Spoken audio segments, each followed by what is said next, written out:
আসসালামু আলাইকুম ওয়া বারাকাতুহু। আজকের সুপারফুড সম্পর্কে বিস্তারিত তুলে ধরব তথ্যটি। আপনি ব্যবসা করলে বলবো এই ব্যবসাতে আপনি নামতে পারেন। আমরা এখন নিজের জীবন নিয়ে অনেক সন্দিহান। অনেকেই এখন নতুন প্রজন্ম তার সাথে চাকরি মানে এক নিশ্চিত জীবন, আর কোনো চিন্তা নেই, মাস শেষ গেলে সামান্য কিছু স্যালারি, বাস জীবন তো চলে গেল। কিন্তু আল্লাহ রব্বুল আলামিন আমাকে এই সামান্য ইনকাম করার জন্য বা সামান্য শ্রম দিয়ে ইনকাম করার জন্য কিন্তু পৃথিবীতে পাঠাননি। আমার দুনিয়াটা বিশাল, আর এই বিশাল দুনিয়ায় আমি মূলত শুধু চাকরি না, আমি চাকরি নিজে করবো, পাশাপাশি দিতেও চাই। এজন্য আল্লাহ বলছেন যে তোমাদের রিজিকের 10 ভাগের 9 ভাগ রেখেছি ব্যবসার জন্য, 1 ভাগ রেখেছি অন্যান্য সামান্য কিছুর ভিতরে পরে চাকরি। আপনি ব্যবসা করবেন না চাকরি করবেন। আজকের আমার এপিসোড হবে সুপারফুড নিয়ে। আমরা ছোটবেলা অনেকেই, শুধু আপনি না, আমিও, আমরা রাস্তার মোড়ে বসে ডাল ভাজা, বাদাম ভাজা কিংবা সিমের বিচি আমরা এইগুলো খেয়েছি। এখনো কিন্তু অলিতে গলিতে মোড়ে মোড়ে বিক্রি হয়, অথবা কোনো খেলার মাঠে দেখলো যেগুলো প্রচুর পরিমাণে বিক্রি হয়। এটা কিন্তু একটি বিশাল একটা আয়ের উৎস হচ্ছে। এখন কিন্তু এটা প্রচুর পরিমাণে চলে, কল্পনাতীত বিশাল এক মার্কেট, বিলিয়ন ডলারের একটি মার্কেটে দাঁড়িয়েছে এই বিষের মার্কেট, সুপারফুডের মার্কেট। আজকের সম্পূর্ণ তুলে ধরবো এই এপিসোডটিতে। আপনি যদি আমার চ্যানেলটিতে নতুন হয়ে থাকেন অবশ্যই সাবস্ক্রাইব করুন। যদি সাবস্ক্রাইব করে থাকেন তাহলে আপনাকে অসংখ্য ধন্যবাদ জানাচ্ছি। সুপারফুড উন্নত মানের একটি খাবার, যেটা বহুল বিশ্বে প্রচলিত। আপনাদের চিয়া সিটের কথাই ধরেন, চিয়া সিট কিন্তু সে অনেক যুগ ধরে চলে আসছে, যেটা আমরা আমাদের দেশে হয়তো সামান্য কয়েক বছরের ব্যবধানে। আপনি কুমড়ার বীজ দেখলে অনেক কিছু। আমরা যদি দেখি যে তুলসী বীজ, তিসি বীজ, এগুলি এখন আমাদের দেশে চলছে, কিন্তু এটা অনেক আগে থেকেই বিজনেসটা ছিল, আমরা হয়তো কল্পনা করিনি। এই ফুডের বিজনেসগুলো কিন্তু এখন আপনি করতে পারবেন খুব সহজেই। আমাদের দেশের আমদানিকারকরা এটা আমদানি করছে। আপনি চাইলে আপনার এলাকায় এই বিজনেসটা আপনি দাঁড় করতে পারেন। এই বিজনেসের সবচেয়ে বিশেষত্ব হচ্ছে যে এখানে লসের সম্ভাবনা নাই, প্রচুর পরিমাণে ইনকাম করা সম্ভব। আমি শুরুতে জানিয়ে দেব যে এই সুপারফুডের পাইকারি মার্কেটটা কোথায়। 1 নম্বর সে ঢাকার মৌলভীবাজার। আপনি 1 নম্বর ধরেন, একদম আপনি ঢাকার মৌলভীবাজারে ঢুকতেই দেখবেন যে অসংখ্য দোকান, সামান্য ছোট ছোট দোকান। সেই দোকানগুলোর দেখবেন যে বিভিন্ন প্রকারের এই সুপারফুড, 60 থেকে 70 প্রকারের বীজের বিশাল এক মার্কেট। দোকানে দেখবেন কুমড়া বীজ থেকে শুরু করে চিয়া সিড সহ অন্যান্য বীজগুলো তো আছেই, সবগুলো আপনি ওখানে পাবেন। 2 নম্বর হচ্ছে কারওয়ান বাজার। আমদানিকারকরা ওখানে বিক্রি করে থাকেন, ওখান থেকে আপনি সংগ্রহ করতে পারবেন। 3 নম্বর হচ্ছে আমিন বাজারে আপনি প্রচুর পরিমাণে সুপারফুডের দোকান আছে, ওখান থেকে সংগ্রহ করতে পারবেন।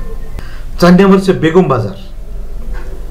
বেগম বাজার থেকে আপনি প্রচুর পরিমাণে এই সুপারফুড কালেকশন করতে পারবেন। 5 নম্বর হচ্ছে সিদ্দিক বাজার নামটা সর্বশেষে রাখার কারণ হচ্ছে সিদ্দিক বাজার হচ্ছে এই সিটের, যারা এই দেশে মূলত সিট উৎপাদন করে তাদের একটা মার্কেট। আপনি ওখানে গেলেই দেখবেন যে অসংখ্য ধরনের বীজ, মূলত সুপারফুডের বীজ ওখানে বিক্রি করা হয়। চাইলে আপনি ওখান থেকেও কিনে নিয়ে আসতে পারেন। আর যদি আপনি নিজে আমদানি করতে পারেন তাহলে তো কোনো কথাই নেই। আমি বলছি আপনি যদি বীজের এই সুপারফুডের যদি বিজনেসটা করতে চান তাহলে আপনি এইসব এলাকায় আর যদি 2-1 পা ফালান তাহলে বলবো আপনি এখান থেকে একটা সন্ধান পেয়ে যাবেন ভালো মানের। এই সুপারফুডগুলো মূলত কোথা থেকে আসে? 1 নম্বর হচ্ছে চীন, 2 নম্বর হচ্ছে Bharat, Brazil, Tunisia, Indonesia, Malaysia এবং ইরান এবং ইউক্রেন থেকেও প্রচুর পরিমাণে সুপারফুড আসতো। এখন যুদ্ধের কারণে কিছু স্থবির আছে। এইসব কান্ট্রিগুলোর থেকে মূলত চিয়া সিড থেকে শুরু করে অন্য সিডগুলো মূলত আমাদের দেশে আমদানি করা হয়। লাভ কেমন থাকে? আপনি আমদানি করা ফুডগুলোতে মূলত লাভ একটু কম হয়। আমদানি করা বিভিন্ন খরচ যাওয়ার পরে আপনি সেখান থেকে আপনি 20 থেকে 40% মতো লাভ করতে পারবেন।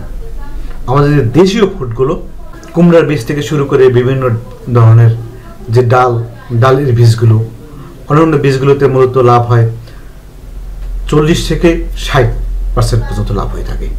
আমি মার্কেটিংয়ের কথাটাই বিভিন্নভাবে বলে থাকি যে আমি মূলত যেভাবে মার্কেটিং করে উপকৃত হয়েছি, আপনি কীভাবে মার্কেটিং করবেন। আপনি যদি নিজস্ব একটি দোকানও থাকে তাহলে বলবো যে আপনি ফেসবুকে আপনি সেখানে অ্যাড দিতে পারেন। আপনি সেই আপনার দোকান বা আপনার শপের নামে একটি পেজ ক্রিয়েট করে আপনি ইউটিউবে একটি চ্যানেল ক্রিয়েট করে ওখান থেকে আপনি ছোটো ছোটো ভিডিও আকারে দিতে পারেন এবং অন্য সোশ্যাল মিডিয়াগুলো আছে সেখানে আপনি দিতে পারেন। যদি আপনি বড় পরিসরে করতে চান তাহলে বলবো আপনি ছোট্ট একটি ওয়েবসাইট তৈরি করুন। ওয়েবসাইট তৈরি করে আপনার প্রোডাক্টের গুণাগুণ এবং প্রোডাক্টের কীভাবে আপনি কাস্টমারকে দিতে পারেন, কাস্টমার যেন হ্যাপি হয় এবং গুণাগুণ লিখে আপনি সেখানে আপলোড দিয়ে রাখতে পারেন। কাস্টমার আপনাকে দেখে আপনারা তারাই নক করবে। মূলত আমি এভাবে মার্কেটিং করে থাকি, আপনি চাইলে সেভাবে মার্কেটিং করতে পারেন এই প্রোডাক্টগুলোর। এই চিয়া সিড থেকে শুরু করে সুপারফুডগুলোর পুষ্টিগুণ কিন্তু বহুত, যারা খেয়েছেন তারা জানেন। আর এই পুষ্টিগুণের কারণেই কিন্তু আমাদের দেশে প্রচুর পরিমাণে চলছে। এক প্রকার মানুষ কিন্তু এর থেকে প্রচুর পরিমাণে ইনকাম করছে। এখন অবশ্য মার্কেটটা আস্তে আস্তে বড় হচ্ছে। আমরা সত্যি চিয়া সিড আপনি কত টাকা দিয়ে খেয়েছেন? আমি নিজে যখন স্টার্টিংয়ে চিয়া সিড কিনেছি তখন কিনেছি 1200 টাকা কেজি। এখন চিয়া সিড কিন্তু 400 টাকা 450 টাকা আপনি কিনতে পারছেন। এভাবে থেকে শুরু করে বিভিন্ন ফুডগুলো, বিভিন্ন সুপার ফুডগুলো কিন্তু এভাবে আমরা পাচ্ছি।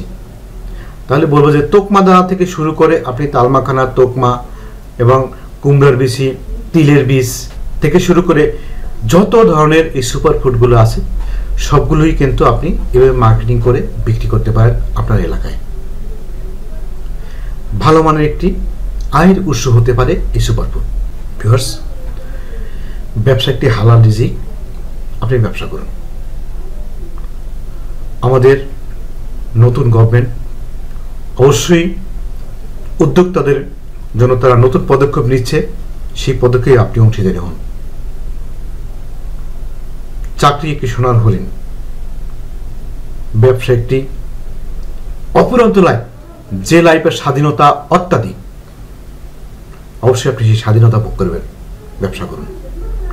আমরা যদি ব্যবসা দেখে এগিয়ে আসি তাহলে বলবো এই দেশে এই এস আলমের মতো কিংবা দরবেশ বাবার মতো অসাধু ব্যবসায়ীরা আমার মাথা ছাড়ে দিয়ে উঠতে পারবে না। আমরাই সামনে এগিয়ে যাব। Best of luck. আপনার সর্বাঙ্গীন মঙ্গল কামনা করে আজকের মধ্যে এখানে বিদায় নিচ্ছি। দেখা হবে নতুন ভিডিও নিয়ে। আল্লাহ হাফেজ।